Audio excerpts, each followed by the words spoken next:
Hi, my name is Liz McMaster, and this is my business proposal speech.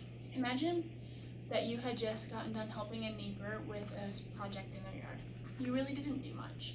You just ripped up some leaves, trimmed some bushes, and some trees. This neighbor is beyond grateful. Come to find out later that this neighbor has been diagnosed with cancer. Seeing their gratitude, would this incline you to help others? How would this make you feel in the end? Those who are being treated with cancer generally have lower energy levels and develop some sort of depression and thus need greater amount of care. Cancer research and treatment are very costly, which can be very stressful to patients. According to the National Cancer Association, treatments for cancer patients priced at over $100,000 per year. Relay for Life is an organization that is dedicated to helping those with cancer by holding fundraisers and races, which the proceeds then go towards research and treatment costs for cancer patients. Having lived in Pocatello my whole life, I can see what this organization can do for the community. I have participated in several Relay for Life events myself and know what they can do to help. The first time I participated, I was 12 years old. My middle school principal was diagnosed with pancreatic cancer, and 6 months later he passed away. Us as a student body, we rallied together after this happened, and we held a Relay for Life event. We raised almost $15,000 as a student body. The second time I was in high school, it was for another member of the student body, and who was one of my close personal friends. So when that happened, we raised close to $25,000. Cancer is a terrible disease and is very costly, to which there is no cure. Now I am going to invite you why you should join. First, I will explain what Relay for Life is. Next, I will explain what you can expect if you go to an event. And finally, I will say why you should participate. First, I will inform you of what Relay for Life is. According to Relay for Life, it is the signature event for the American Cancer Society. It started in May of 1985, and it was founded by Dr. Gordon or Grody Klott. He walked and ran for over 24 hours in Tacoma, Washington, raising money to help the American Cancer Society with the nation's biggest concern, cancer. 24 hours after running and walking and being cheered on by both family members, patients, and others alike, he had earned $27,000 by himself to raise awareness for cancer and for those being treated. Think about how much more could have been raised if there had been more participants. Relay for Life is also a nonprofit volunteer organization. The events take time and effort to put forth. Thousands of communities across 27 countries across the globe are staffed and coordinated fully by volunteers. Relay for Life holds walkathons.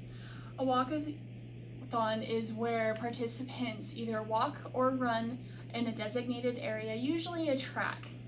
Prior to the event, you try and persuade some of your family members or friends to donate or pledge a donation to you, so that way you're motivated to go and walk or run a certain amount of time.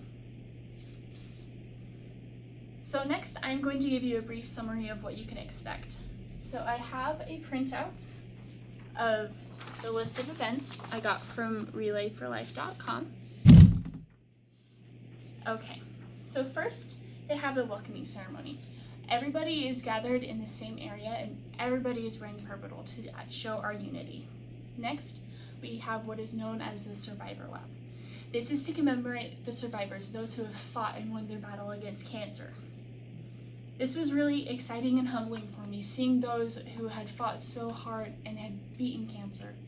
It was really humbling because I have had several family members pass away from cancer. Next, they have the Caregiver Lab. There are so many people that help with their friends and loved ones and help fight right along their side while they're battling cancer. Once these two labs are finished, everybody pours out onto the field and gets ready to start the relay. So they have what is called the buddy system. So when I did it the first time when I was 12 years old, it was really hard to try and do it for 24 hours. So I had one of my best friends who we kind of tagged teamed back and forth. And as 12-year-olds, we earned almost $2,000.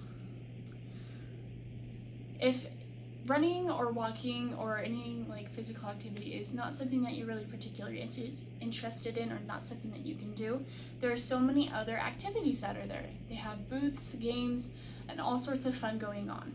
So one of my favorites was the dunk tank. Our vice principal was the first person to get in.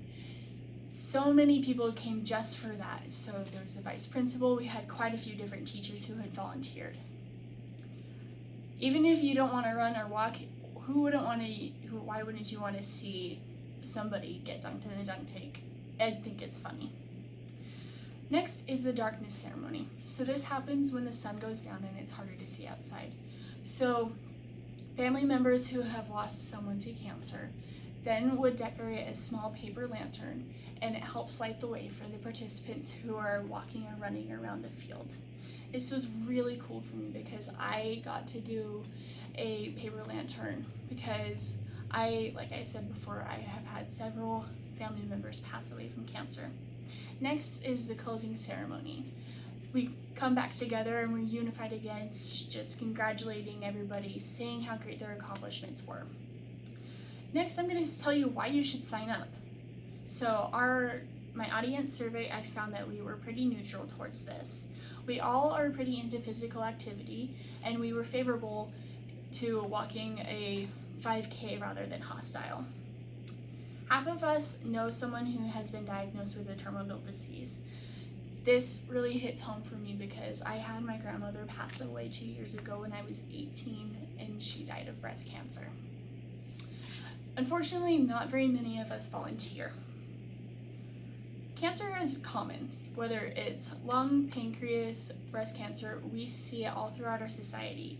In Idaho alone, there is an estimated 8,450 new cases for the year 2015, according to the American Cancer Society. Though many of us don't have personal connections to cancer, there's so many people in the community who do. We all are pretty favorable of trying new things. This is a great way to get yourself out there. You can make new friends, you can challenge yourself, and even better, you can help those around you. When you go to a Relay for Life event, you become an advocate. There are 3.5 million people across the world who are with you. This includes survivors, patients, researchers, caregivers, volunteers. Why shouldn't it include you? Some people might ask, will I really make a difference? Do I really need to help? Let's just put you in this situation. Someone asks you to volunteer for a Relay for Life event. You decide to go. You go and you have a great time, and you had raised donations of $1,000. So the family that was in need received better treatment and better care, and they didn't have to worry so much about the cost. Now let's say in this instance, you decided that you couldn't go. They still have support, but the donations that you could have gathered would have made a difference. This could have helped pay for a hotel when they're away in different cities, could have helped with their patient treatment, any number of things. According to the National Cancer Institute, financial stress can lead to patients skipping their next course of treatment. It also leads to shortened survival, and in some cases, families have to file bankruptcy because they can no longer afford their treatment. If it were you, wouldn't you want to have someone help you, even if you didn't know who they were? So in this speech, I have told you why you should participate in the Relay for Life event. I have defined what Relay for Life is, I've told you what happens there, and I've also told you why you should do it. You can make a difference. If you go to relayforlife.com, you can click join now, and you can find an event near you. Be the difference, be the change in the world that you want to see. I hope to see you at our next Relay for Life event in Pocatello. Thank you.